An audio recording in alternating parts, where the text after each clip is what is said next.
La Terre, notre vaisseau spatial. Bienvenue à bord pour ce voyage d'1 an autour du Soleil.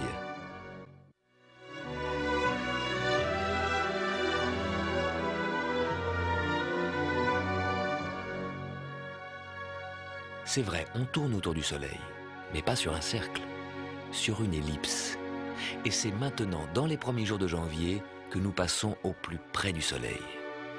Mais alors pourquoi fait-il si froid ? En fait, la différence entre près du Soleil et loin du Soleil est négligeable. Il y a une raison bien plus importante. La Terre tourne de travers, légèrement en biais. Son axe n'est pas vertical, il est incliné sur son orbite.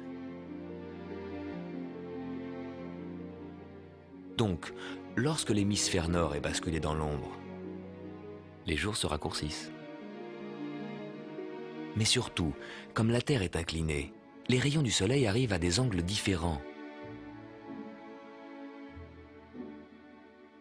Un rayon de soleil dans les tropiques frappe le sol à la verticale. Il fait chaud.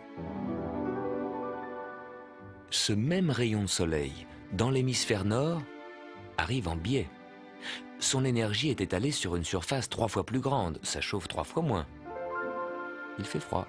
Au nord, c'est l'hiver, dans l'hémisphère sud, c'est l'été. L'axe incliné de la Terre nous donne les saisons.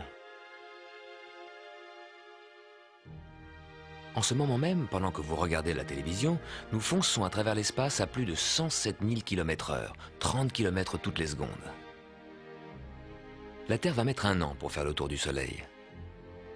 Et avec la Terre, 8 autres planètes qui tournent autour du Soleil, chacune sur son orbite. Notre voisine, sur l'orbite juste à côté de la nôtre, c'est Vénus. Elle va plus vite que nous. Elle nous dépasse.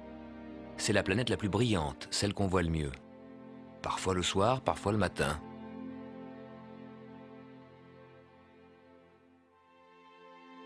Pourquoi le matin ? Nous voyons Vénus à droite du Soleil. Vu de la Terre, voilà ce qui se passe le matin. Nous voyons la portion du ciel où se trouve Vénus.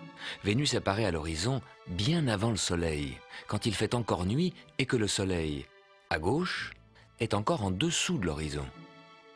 Voilà pourquoi, dans cette position, nous voyons Vénus le matin, à l'aube. Puis la Terre continue de tourner, le Soleil apparaît, il illumine le ciel et on ne voit plus ni les étoiles ni les planètes. Et nous continuons notre croisière à bord de notre planète, la Terre.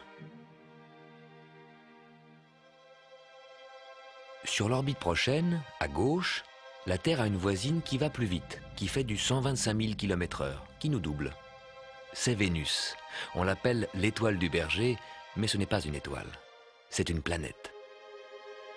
Quelle est la différence entre les planètes et les étoiles ? À première vue, on ne voit pas de différence. Pourtant, les étoiles rayonnent, comme notre Soleil, et les planètes ne rayonnent pas, mais renvoient la lumière du Soleil. Elles font partie de notre système solaire, elles sont proches. Les étoiles, elles, sont très loin. Nous ne pouvons pas les atteindre. Voici Sirius, à côté d'Orion, une des étoiles les plus proches. Même cette étoile si proche est trop loin pour nous. Si notre vaisseau spatial Terre quittait son orbite pour sortir du système solaire et se diriger vers Sirius, toujours à notre vitesse de croisière, il nous faudrait 80 000 années pour l'atteindre. Alors que pour Vénus, à la même vitesse, il suffirait de 16 jours. 80 000 années pour Sirius, 16 jours pour Vénus. C'est la différence entre l'univers lointain des étoiles et notre système solaire avec ses planètes, toutes proches.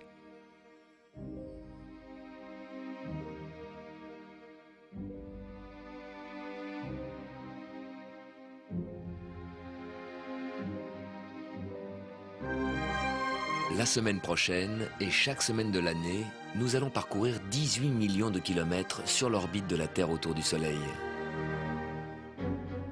Pendant tout ce voyage, nous sommes accompagnés par notre satellite, la Lune. Elle met 4 semaines pour faire le tour de la Terre. Elle nous présente chaque soir des croissants différents. Pourquoi la Lune change-t-elle d'apparence ? Et le clair de lune qui nous est si familier, d'où vient-il? Et la lune, d'où vient-elle? Nous vous le montrerons au cours de ce voyage.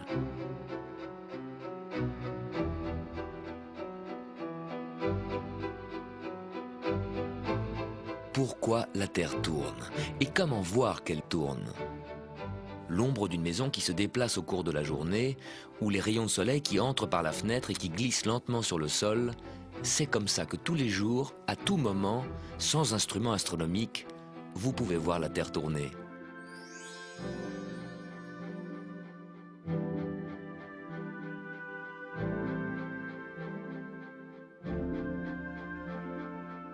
La Terre tourne vite ou lentement, suivant où nous sommes. C'est à l'équateur que ça tourne le plus vite, 1600 km/h.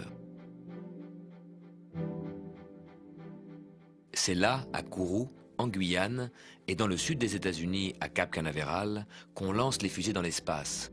Parce que les 1600 km/h que la Terre ajoute à la vitesse des fusées, c'est déjà autant de gagné. Au pôle Nord, tout près de son axe de rotation, la Terre ne tourne plus qu'à 3 km/h. On pourrait marcher aussi vite que la Terre tourne.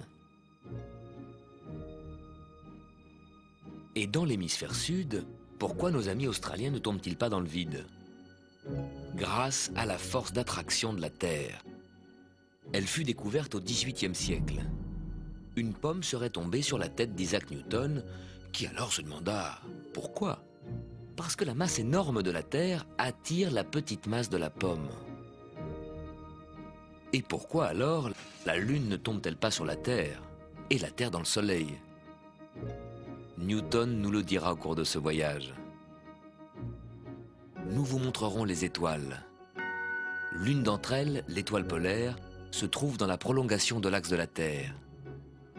Durant toute la nuit, le ciel et les étoiles semblent tourner autour de cette étoile polaire qui, elle, reste immobile. De tout temps, ce fut un repère fiable. Pour Christophe Colomb, qui naviguait vers les continents inconnus, et pour les Égyptiens qui érigèrent la Grande Pyramide.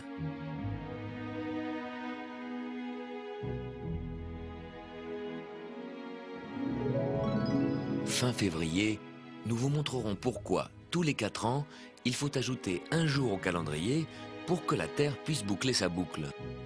Ainsi, tous les 4 ans, nous avons une année bissextile, qui a 366 jours.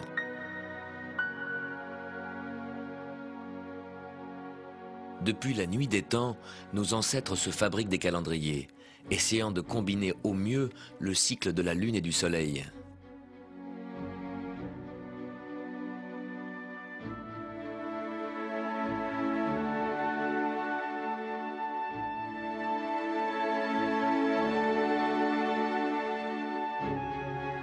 Parfois, Lune et Soleil se rencontrent.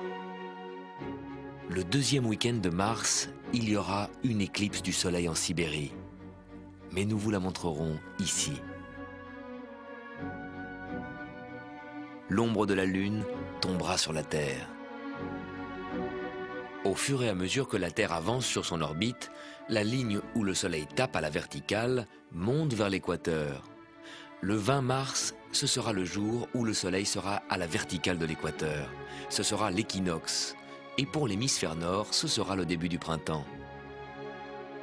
Et au bout d'1 an, quand la Terre reviendra où nous sommes aujourd'hui, vous verrez le monde avec des yeux nouveaux.